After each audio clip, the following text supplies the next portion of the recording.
안녕하세요. 결혼 10년 차 강원도에 살고 있는 36살 여성입니다. 저는 조금 이르다면 이른 나이인 26살에 결혼을 했어요. 대학을 졸업하고 운 좋게 바로 취직이 되어서 만족스러운 사회생활을 하던 도중 남편을 만났습니다. 남편과는 10살의 나이 차이가 나는데요. 같은 부서에 근무하다 사랑이 삭힌 케이스예요. 사실 남편은 제가 일하는 부서 팀장님이셨어요. 제가 사회생활을 이제 막 시작할 무렵 많은 조언을 해주시며 잘 적응할 수 있게 도와주신 분이에요. 물론 제 사수도 계셨지만 팀장으로서 모범을 보여야 한다며 부하 사랑이 끔찍한 분이셨죠. 지금의 제 남편이 되었네요.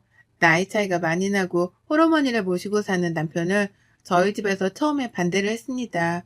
매일같이 부모님을 찾아와 아들처럼 말동무도 하고 저에게 대하는 진실된 모습을 보며 결혼 허락을 받았죠. 저는 할머니, 할아버지와 함께 자란 터라 주변에서 예의 바르다는 소리를 들으며 컸어요. 시댁에 인사를 갔을 때도 시어머니는 어른들한테 잘할 것 같다며 몸에 배어있는 게 보인다며 예뻐하셨어요. 옛날 방식을 고집하는 분은 아니었지만 요즘 사람들 같지 않게 싹싹한 모습이 보기 좋았다고 하셨습니다. 하지만 나중에 알고 보니 하나밖에 없는 아들이 저 아니면 안 된다고 결혼하겠다고 박박 우기는 바람에 착한 시어머니 코스프레를 하던 거였죠. 이때 미리 알았으면 결혼에 대해서 다시 생각을 해봤을 겁니다. 아무튼 그렇게 저희는 2년 정도의 긴 연애를 끝으로 부부가 되었습니다. 저는 대학도 나름 알아주는 곳을 나와 대기업에 바로 취직하며 사회생활을 시작했는데 집안일도 어느 정도 할 줄 알고 이 정도 커리어면 어디 가서 빠지지 않는다고 자부할 수 있거든요. 제가 대기업을 다녀서가 아니라 솔직히 저 20살 되면서 부모님 지원을 일절 안 받고 제 스스로 노력해서 여기까지 온 겁니다. 그래서 생활력 강하다는 소리도 많이 듣고 멋있다는 소리까지 들으면서 살거든요. 저는 제가 부족하다고 느낀 게 없었는데 시어머니 눈에는 그게 아니었나 봅니다. 결혼을 준비하면서까지는 별 말씀이 없으셨는데 결혼 후 태도가 확 달라지신 거 있죠? 신혼여행을 다녀와서 첫 아침을 차리는데 편한 복장으로 주방에 들어서는데 누가 예의도 없이 그런 복장으로 주방에 들어오니? 한복 입어야지. 그런 기본적인 것도 몰라? 라며 저에게 지적을 하더라고요. 밥은 할 줄 아냐며 냉장고는 수시로 닦냐며 양말은 따로 빠냐며 사사건건 참견해. 처음에는 저도 좋은 게 좋은 거라고 살림 배운다 치고 네네 하며 시어머니 말씀을 무조건적으로 따랐어요. 제 나름대로 노력했다고는 하는데 돌아오는 말은 절 좌절시켰죠. 저도 사람인지라 점점 지쳐갔어요. 잘한다 잘한다 하면서 응원하고 치켜 세워줘도 잘할까 말까인데 끝도 없이 나무라기만 하니 저로서는 도리가 없더라고요. 그렇게 긍정적인 저도 조금씩 마음의 상처를 입고 있었죠. 제 나름대로 멘탈이 강하다고 생각했었는데 부모 유혹까지 들어가며 버티자니 인내심의 한계가 오더라고요. 우리 아들 아침밥은 제대로 해먹이는 거냐? 냉장고에 시리얼은 또 뭐고? 너네 이런 거 먹고 사니? 사람이 개도 아니고 이딴 걸 먹고 산단 말이야? 반찬을 해다 주면 뭐하니? 내 귀한 아들 굶겨 죽이려고 작정을 했구나? 네가 제정신이니? 식재료는 모두 유기농을 쓰고 있는 거야? 어머니, 저도 일하고 그이도 일하다 보니 솔직히 아침은 먹기 버거워요. 그래서 간단히 시리얼 먹거나 토스트 먹을 때도 있고요. 그이도 아침에 밥 먹으면 속이 부대낀다고 그래서 죄송해요, 어머니. 너 앞으로 주말마다 와서 나한테 음식 배워라. 밥을 안 먹기는 왜 안 먹어? 집에 있을 때만 해도 늘 삼시세끼 내가 잘 차려줬는데 네가 하는 음식이 맛이 없는 게 아니냐? 우리 아들 입맛은 내가 잘하니 나한테 음식을 배우도록 해라. 도대체 원 할 줄 아는 게 있어야지. 어머니, 그러는 어머니가 먼저 알려주시면 되잖아요. 뭘 하기도 전에 이랬니 저랬니 혼내기만 하시면 제가 뭔 줄 알고 따라 배우고 어머니가 했던 거 그대로 해요?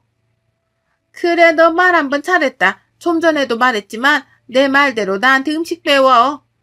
그렇게 저는 주말에 시댁에 끌려가다시피 해서 살림을 배웠습니다. 남편을 위한 길이라 생각했고 저도 이참에 살림을 제대로 배워두자 생각하고 힘들어도 꾹 참고 했습니다. 김장이며 명절 음식이며 다 나에게 이득되는 거라 생각하고 멍청하게 그 시간들을 버텼어요. 어느 날 시어머니가 저를 부르시더니 면전에 대고 아이 이야기를 하시더라고요. 너네는 결혼한 지가 언젠데 아직도 아이 소식이 없니? 너 몸에 무슨 문제 있는 거 아니니? 병원 가봐야 하는 거 아니니? 우리 집안테를 끊어놓으려고 작정을 했구나. 어머니, 제가 상진 씨랑 노력해볼게요. 저희가 일을 하다 보니. 그놈의 일?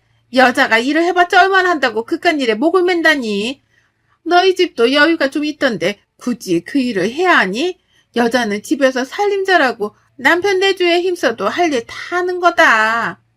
시아버지가 남편이 어려서 일찍 돌아가신 덕에 시어머니는 홀로 남편을 키우셨습니다. 안 해본 일이 없을 정도로 억척스러운 분이셨죠. 오갈 곳 없이 밑바닥부터 시작해 식당 일을 전전하다 가정부 생활까지 하며 남편을 키우셨다고 했어요. 그런 남편을 효도라도 하는 듯 좋은 대학에 가고 대기업에 떡하니 취직까지 하니 얼마나 자랑스럽겠어요. 평일 주말 할 것 없이 시댁을 오가며 시집살이를 하는데 몸은 몸대로 처지고 너무 힘들더라고요. 어느 날 아침에 일어나기가 버거워 병원에 갔는데 임신 사실을 알았습니다. 이상하게 피로감이 몰려왔고 먹은 게 없는데 속이 너무 미식거려 위험인가 싶었어요. 임신했다는 사실이 조금 갑작스럽긴 했지만 남편에게 알려줬어요. 여보, 나 임신했어. 우리한테 아이가 생겼대. 이제 7주 정도 됐대. 오늘 심장 소리 듣고 왔어. 정말? 정말 임신이야? 여보, 정말 고마워. 나 앞으로 멋진 아빠, 멋진 남편이 될게. 남편은 고맙다며 앞으로 고생할 텐데 미안하다며 자신이 잘 챙겨주겠다며 눈물을 흘리더라고요. 당연히 시어머님께도 말씀드렸습니다. 아이를 잘 키우는 일에만 전념하라며 여자의 도리를 강조하셨죠. 시어머니는 저보다 아이가 우선이라며 말씀을 하시더라고요. 그래도 예전처럼 시집살이를 시키지는 않았어요. 어머니, 제가 몸이 너무 힘들어서 그런데 반찬 좀 해주시면 안 돼요? 이상하게 어머님 음식 입에 당기는데 아이가 먹고 싶은지. 밖에서 사 먹는 음식은 잘 안 들어가더라고요.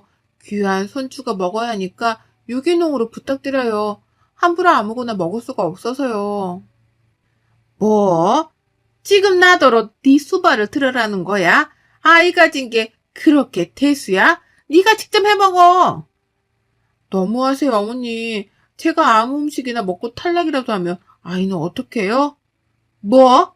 얘, 너 그런 끔찍한 소리 하지 말아라. 아휴, 그래 알았다. 내가 해주마. 그렇게 시어머니는 매번 저의 저녁, 그리고 제가 먹고 싶다던 음식이 있으면 해주셨어요. 물론 애써서 해주신 거라 감사하긴 했지만 한편으로는 꼬숩기도 하더라고요. 혹여나 아이가 잘못될까봐 계속 직장을 관두라고 종용하시는데 어렵게 들어간 회사이기도 하고 제 커리어를 포기하고 싶지 않아 고집을 부려 퇴사하지는 않았어요. 몸이 많이 힘들고 시집살이까지 견뎌내느라 매일매일이 고됐지만 안정기에 접어드니 마음이 놓였습니다. 아이를 품은 지 9개월 하고도 보름 정도가 지나 저는 건강한 딸아이를 출산했어요. 육아휴직을 내고 아이는 세상을 빨리 만나고 싶었는지 애정일보다 한 달 정도 빨리 나왔답니다. 아이도 제대로 건강하게 못 낳고 제때 낳아야지. 일찍 낳아서 안탈 정도 타고 아이가 건강하겠냐? 애미 너는 도대체 제대로 하는 게 하나도 없어. 집안일을 잘하기를 하니 아이를 잘 낳기를 하니 저 아이 아프면 다 네 탓이다. 그리고 이왕 낳는 거 떡두꺼비 같은 아들을 떡하니 낳았어야지. 딸이 뭐니? 어머니, 제가 몸에 문제가 있었나 봐요. 어머니가 해주시는 음식이 문제가 있었나? 제가 먹은 거라곤 그것뿐인데요. 그래도 소중한 아기이고 지금 상태가 괜찮다고 하니까 너무 걱정하지 마세요. 앞으로 건강하게 잘 키우면 되니까요. 아이를 낳고 거동이 불편해 침대에 누워있는 사람한테 하는 말 치고는 너무한다 싶을 정도였어요. 어머니가 아들도 못 낳냐며 비꼬길래 제 몸이 이상한 거 아니냐길래 맞받아 쳤습니다. 제대로 마음의 상처를 입고 정신이 피폐해지던 건 아마 그때부터였을 겁니다. 가뜩이나 육아로 잠도 제대로 못 자고 출산 후에 변화된 내 몸에 스트레스를 받고 있는데 직설적인 우리 시어머니는 살을 좀 빼야 하는 거 아니냐? 나 때는 출산하고 다음날 애 업고 와서 일했다. 모유 수유해라. 라며 온갖 간섭질을 다 하더라고요. 남편은 하필 부서도 바뀌는 바람에 출장을 자주 다니는 상황이었고 집에 같이 있던 날이 별로 없었죠. 자기야, 나 너무 힘들어. 어머니도 상대하기 벅차고 조금 일찍 들어오면 안 될까? 미안해 여보. 지금 맡고 있는 프로젝트가 큰 건이라 나도 여보 도와주면서 같이 육아하고 싶지만 지금 그럴 수가 없어. 나중에 아기랑 같이 먹고 살려면 빠듯한데. 그럼 자기도 바쁘고 나는 혼자 있고 우는 애한테 신경질이라도 내니? 내가 과부니? 내가 미안하다고 했잖아. 왜 이렇게 애문하게 구는 거야? 내가 노는 사람도 아니고 도대체 왜 그래? 당신 힘든 거 충분히 이해하고 나도 미안해 하고 있어. 근데 나한테 뭘 더 어쩌라는 거야? 나는 안 힘든 줄 알아? 나도 힘들다고. 기댈 곳이 없던 저는 우울감이 날로 커져갔고 급기야 남편을 붙잡고 매일 엉엉 울다시피 하며 지냈습니다. 시어머니요? 제가 힘들어도 절대 수고했다, 잘했다 한마디 없으셨어요.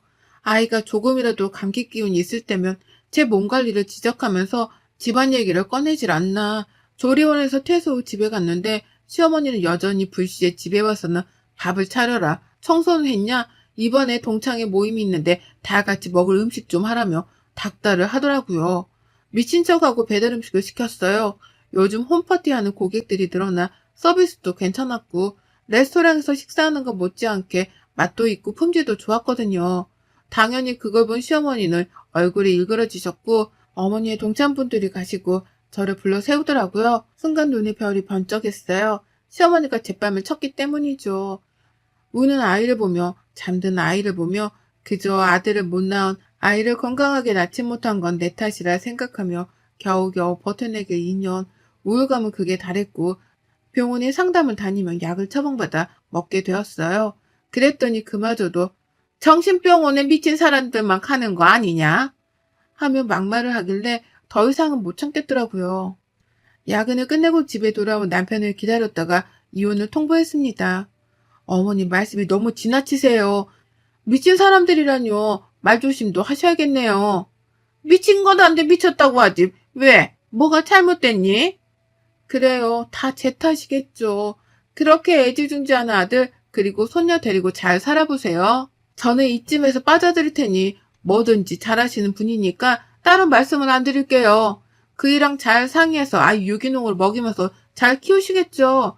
나중에 자라서 저처럼 부족한 여자 안 되려면 지금부터 미리 조기 교육이라도 시켜야겠네요. 수고하세요. 뭐? 너 그게 무슨 말버릇이야?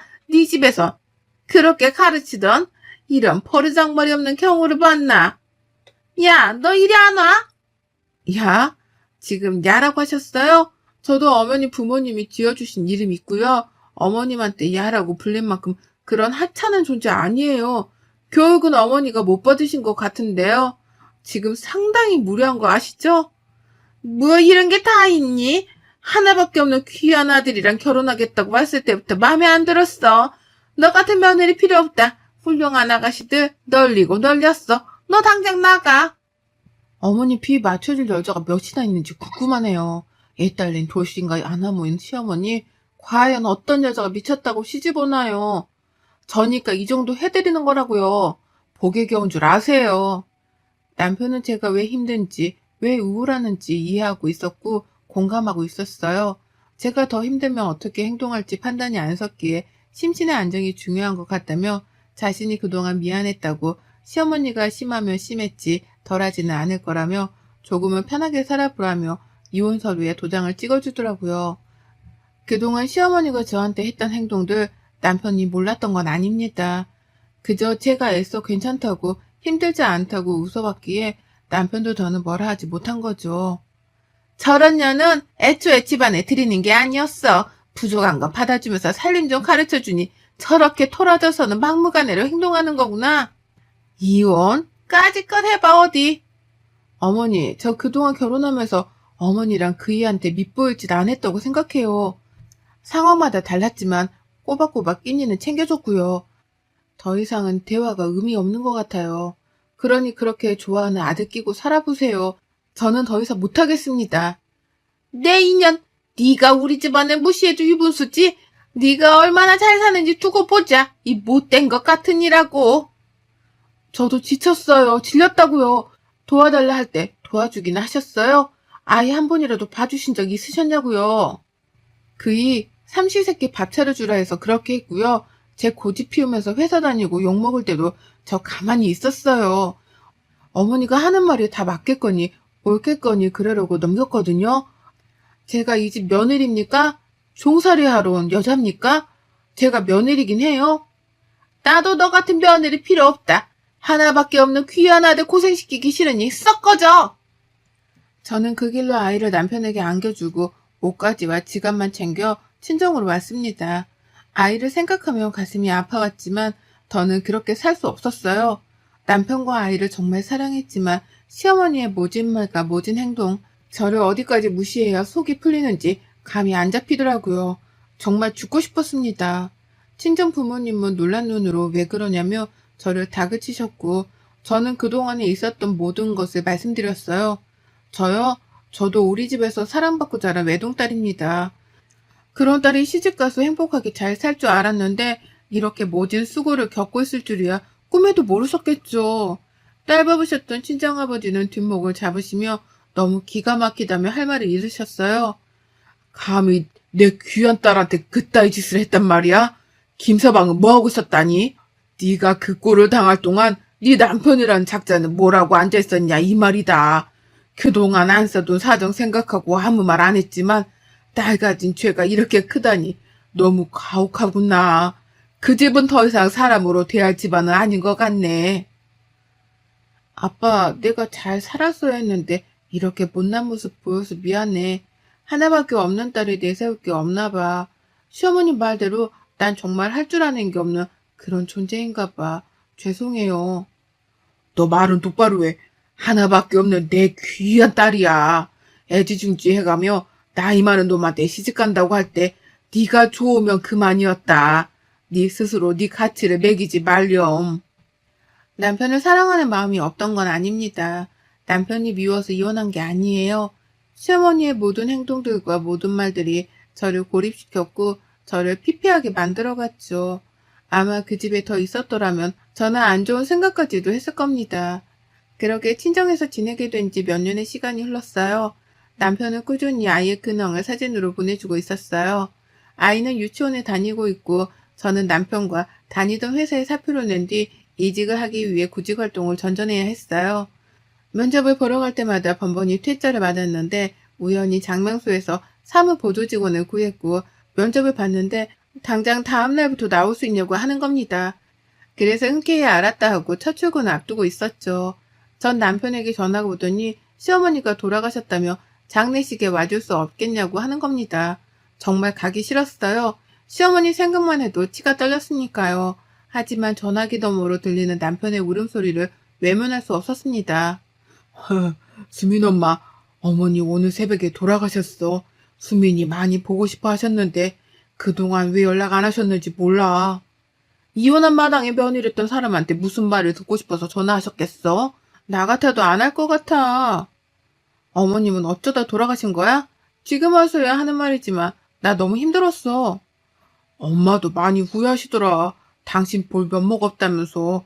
그런데 그놈의 자존심이 뭔지 끝까지 연락 안 하시고 마음의 병인지 앓다가 돌아가셨어. 남편은 이미 많이 울었는지 힘없고 생기가 없는 그런 상태였죠. 장례식장에 갔더니 지난 시간이 생각나며 눈물이 왈칵 쏟아지더군요.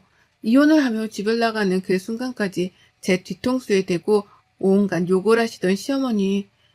내가 미워서 그런 게 아니라고, 네 탓이 아니라고 한마디만 해주셨으면 지금 이렇게 마주하고 있지도 않았을 겁니다. 어머니, 이렇게 허망하게 가실 거면 왜 그렇게 저한테 모질게 대하셨어요? 조금만 저한테 다정하게 대해주셨더라면, 조금만 더 며느리로 인정을 해주셨더라면 우리가 이렇게 되지 않았을까요? 전 그때만 생각하면 아직도 어머니가 많이 원망스러워요. 왜 내가 못마땅했나, 무엇이 마음에 안 들었나 다 묻고 싶네요. 그곳에선 편안하셔야 해요. 우리를 알던 많은 사람들이 조문을 왔고 어머니를 떠나보낸 지 반년 정도가 지났어요. 여보, 우리 다시 시작하면 안 될까? 아이도 그렇고 나도 그렇고 나한테 한 번만 기회를 주면 내가 정말 열심히 살게. 당신한테 못해줬던 거 반성하면서 살게. 내가 바로 확답을 못하겠어. 나도 생각해봐야 하고 섣불리 얘기할 수 있는 문제가 아닌 것 같아. 엄마 돌아가시니까 알겠더라. 그땐 나도 어린 마음에 자기가 괜찮다고 하니까 그러려니 했지. 하지만 내가 그랬으면 일단 나 오늘은 먼저 자리에서 일어날게. 연락할게. 며칠을 한참 고민했어요. 힘은 들었지만 지금까지 잘 살아왔고 계속 이대로 사는 게 맞는 건지, 지금까지 저를 찾은 적이 없었지만 엄마가 생겼다며 좋아할 아이의 모습이 떠올랐습니다.